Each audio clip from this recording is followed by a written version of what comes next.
OK, voici le cours théorique, le test de mathématiques de 9e année de 2011. Vous allez voir pendant que je fais la correction de ce test, puis des prochains tests, je vais aller très rapidement pour réduire la longueur de la vidéo. Évidemment, vous savez que vous pouvez peser sur pause et arrêter ou recommencer la vidéo comme vous voulez. Numéro 1. Un sondage révèle que 240 dentistes, 3 sur 5 recommandent une certaine pâte. Quel est le nombre de dentistes qui ne recommandent pas cette pâte? Bien, 240 me dit que 3 sur 5 recommandent la pâte dentifrice, qui veut dire 144 la recommandent. De 240, s'il y en a 144 qui la recommandent, on le sait que ça va me donner 96 qui ne la recommandent pas. La réponse est B. Céline simplifie l'expression algébrique ci-dessous. On veut savoir à quelle étape Céline a-t-elle fait une erreur. Alors, si on regarde ici, on le sait qu'à cette étape-là, ça devrait être 3 fois 2, puis elle a fait 3 plus 2. Donc, c'est ici qu'il y a une erreur, c'est à l'étape 1. Pour la question 3. Quelle est la forme simplifiée de l'expression ci-dessous? Alors, je vais réécrire 8x au carré y et z. Je vais revenir ici. OK. Y et z au carré fois, ici c'est 3 au carré, x au carré et y au carré, donc 9x au carré, y au carré, divisé par 6 x au carré, y au carré, z.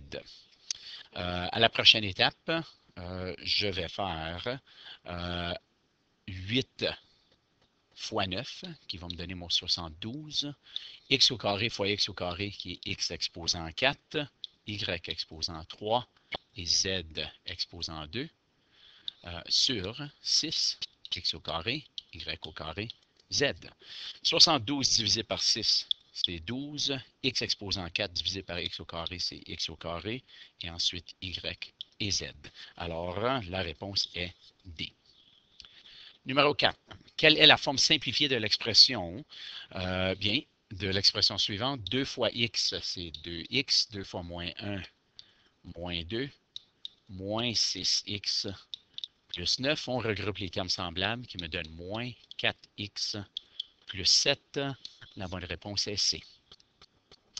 Enya travaille 16 heures par semaine et gagne 8,50 $ l'heure. Elle épargne 70 % de sa paie pour un voyage. Combien d'argent lui reste-t-il chaque semaine pour ses dépenses personnelles? Elle a 30 % pour ses dépenses personnelles, n'est-ce pas? Si elle épargne 70 %, ça veut dire qu'il y a 30 % pour ses dépenses personnelles qu'elle n'épargne pas. Donc, premièrement, on va voir combien qu'elle fait. S'il fait 8,50 $ pendant 16 heures, son salaire sera de 136 $. Puis 136 fois 30 % me donne 40,80 $. C'est ce qu'elle a pour ses dépenses personnelles. Numéro 6. Un sac contient 9,10 $ en pièces de 10 cents et 25 cents. Il y a 21 pièces de 10 sous de plus que de pièces de 25 sous. Combien y a-t-il de pièces de 25 sous? Alors, pour celui-ci, on a décidé d'écrire une équation avec une variable. Alors, 25 x ou 0,25x plus 0,10 fois x plus 21, car il y a 21 pièces de 10 cents. Puis tout ceci, c'est égal à 9,10 $. Alors, si je fais la distributivité ici, ça va me donner 0,25x plus 0,10x plus 2 et 10 est égal à 9 et 10. On regroupe les termes semblables et on envoie ceci de l'autre côté, qui va me donner 0,35x est égal à 7. Et ensuite, je divise par 0,35 des deux côtés, qui va me dire que x est égal à 20. La réponse est D. Expression algébrique. Développe et réduit l'expression suivante. Alors, 4a fois 7a, c'est 28a au carré, et ainsi de suite, que je ne vais pas faire les flèches à chaque étape. Moins 40a, moins 10a au carré, plus 40a. Tout ça sur 25a au carré, moins 16a au carré. Je peux regrouper les termes semblables. Ici, ça s'annule. 28a au carré moins 10a au carré, c'est 18a au carré sur 9a au carré. 18 divisé par 9, c'est 2. A au carré divisé par a au carré, c'est 1. 1 fois 2, c'est 2. C'est la réponse. Prochaine question. Numéro 8. Collection de cartes. André, Laura et Daniel collectionnent des cartes de baseball. André possède 3 cartes de plus que le double de cartes de Daniel. Laura possède 4 cartes de moins que Daniel, puis les trois possèdent un total de 43 cartes. Alors, pour solutionner ceci, j'ai décidé de représenter les trois personnes en utilisant une variable seulement.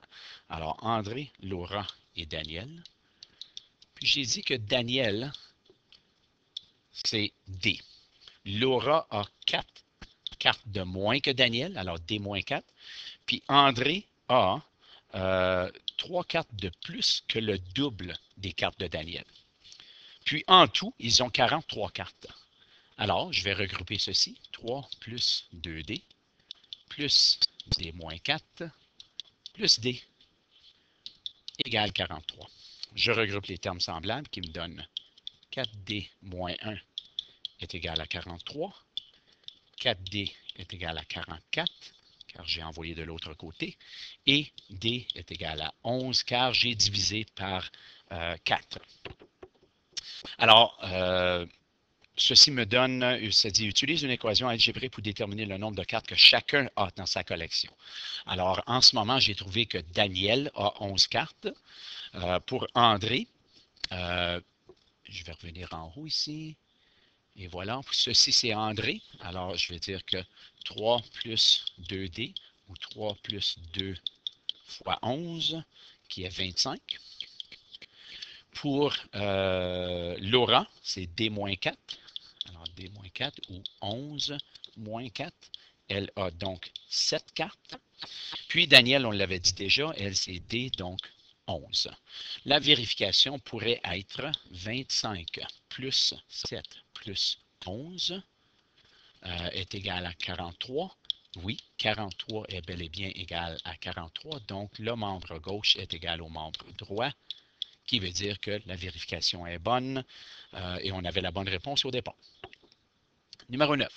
La table de valeurs ci-dessous représente le coût total d'une soirée. On veut savoir, le coût total comprend un montant initial pour louer la salle, plus un taux par personne. Quel est le montant initial? Alors, on veut savoir, quand il y a 0 personne, quel est le coût? Alors, ce que j'ai fait, j'ai trouvé que 7150 moins 3775, ça me donne une première différence de 3375 divisé par 75, car de là à là, on augmente de 75, qui me donne une première différence de 45. En d'autres mots, la pente de cette droite est 45. Alors, si je multiplie 45 fois, je vais aller choisir, disons, celui-ci, fois 250, ça donne 11 250. Alors, ce chiffre ici devrait être 11 250, mais ça ne l'est pas. Alors, je vais soustraire 11 650 moins 11 250, puis ça va me donner 400, qui veut dire que le taux initial ou la valeur initiale était 400. La réponse est donc C. 10. Le coût d'une une excursion, c'est en dollars en fonction du nombre d'élèves qui participent, représenté par l'expression suivante. Le coût de l'excursion est 1025. Alors, on va utiliser l'équation. C est égal à 500 plus 15N pour savoir combien d'élèves. On veut savoir quelle est la valeur de N lorsque le coût est 1025. Alors, je vais isoler N. qui va me donner 525 est égal à 15n. Je vais diviser par 15 des deux côtés. 35 est égal à n. La bonne réponse est B. 11. Je ne sais pas ce qui est arrivé là, mais c'est quoi? Je pense que c'est encore mieux. Quelle table de valeurs ci-dessous représente une fonction affine? Bien, de là à là, il y a une augmentation de 1,1, puis de là à là, de 0,3. Puis de ce côté-ci, on augmente de 1, puis 1, donc ce n'est pas une fonction affine. Le deuxième, de là à là, c'est moins 1, de là à là, c'est moins 2, de là à là, c'est plus 0,1, puis c'est aussi plus 0,1, donc ceci c'est constant, ceci n'est pas constant, ce n'est pas une fonction affine. C, de là à là, c'est plus 1,5, plus 3 et plus 1,5. Mais de ce côté-ci, c'est plus 2, plus 4 et plus 2.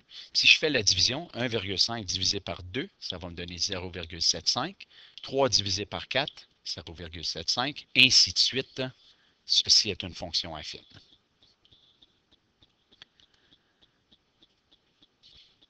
Je pense que j'aimais mieux ça lorsque c'était à la grandeur de la page. Question 12. Quelle équation représente la relation illustrée ci-dessous? Alors, si je regarde l'équation, je vais aller choisir 2 points. Je sais que ma valeur initiale est 6, puis je vais aller choisir ce point-là. Déplacement vertical, moins 2 et plus 1, donc la pente est moins 2. La valeur initiale est 6. L'équation qui représente ceci est A. Numéro 13. Le graphique ci-dessous représente le salaire de Joël en fonction du nombre d'heures de travail effectuées. Quelques mois plus tard, son salaire change. Il reçoit un montant de base plus un taux de 15 $ de l'heure. Il gagne alors 800 $ pour 20 heures de travail. Par rapport à son premier salaire, son nouveau montant de base est quoi? Bien, j'ai fait 20 fois 15, qui est égal à 300, plus 500 de salaire de base, qui me donne 800. Alors, en d'autres mots, on voit ici que le nouveau montant de base, c'est le même. Numéro 14. Le diagramme ci-dessous représente la distance parcourue par une automobile en fonction du temps. Quel énoncé est vrai? L'automobile change de direction 4 fois. Ceci nous montre aucunement des changements de direction, ça nous montre des changements de vitesse seulement. Alors, l'automobile parcourt 50 km en 65 minutes. 50 km en 65 minutes est la bonne réponse. Question 15. On va regarder combien de temps qu'on a dans la vidéo. OK, je vais faire question 15. Puis ensuite, je vais arrêter, puis je vais diviser la vidéo en deux. Le salaire d'une vendeuse. La table de valeurs ci-dessous représente le salaire d'une vendeuse en dollars en fonction du montant de ses ventes. Détermine l'équation de cette relation. Bien, on va regarder. Première différence, c'est plus 50. Puis ici, c'est plus 2500, n'est-ce pas? Plus 2500. Excusez. Donc, la valeur initiale, je vais aller la trouver. Puis, je peux faire ça de plus qu'une façon. Premièrement, je vais aller trouver la pente. Tandis que c'est une question à réponse construite, je vais aller expliquer ceci. Alors, M est égal à Y2 moins Y1 sur X2 moins X1. La pente est donc égale à 1350 moins 1300 sur 17 500 moins 15 000. Donc, la pente est égale à 50 sur 2500. C'est ce que j'avais ici, 50 divisé par 2500. Donc, la pente est égale à 1 sur 50 ou 0,02. Alors, si ça c'est la pente, je vais utiliser pente point. Y moins Y1 est égal à M fois X moins X1. Je vais aller choisir une valeur ou un point. Celui que j'ai choisi, c'est celui-ci. Alors, la valeur de Y, c'est 1300, 1300 est égal à ma pente qui est 1 sur 50 fois X moins 15 000. Y moins 1300. Excusez, ça c'est 13 000. Je vais aller ici, puis je vais enlever ça. Et voilà, est égal à, voilà, 1,50 fois X moins 300, car 1 fois 15 000, puis 50 fois 1, si on fait la division, ça me donne moins 300. Ensuite, je vais ajouter le 1300 de l'autre côté, qui me donne l'équation Y égale à 1 sur 50 X plus 1000. Alors, ma valeur initiale, je peux aller l'ajouter, c'est 1000. La vérification serait de prendre l'équation S est égal à 1 sur 50 X. Je suis allé changer mes Y puis mes... excusez, c'est pas X, c'est V. Je suis allé le changer pour qu'est-ce qu'on nous avait donné dans le problème. Donc, S est égal à 1 cinquantième V plus 1000. Puis, je vais aller changer pour un point dans la table de valeurs. Alors, j'ai choisi le dernier ici. 1680 est égal à 1 cinquantième fois 34 000 plus 1000. Alors, 1680 est égal à 680 plus 1000. 1680 est égal à 1680. Donc, le côté gauche est égal au côté droit. C'est une bonne vérification. Et on a fini les premières 15 questions du test.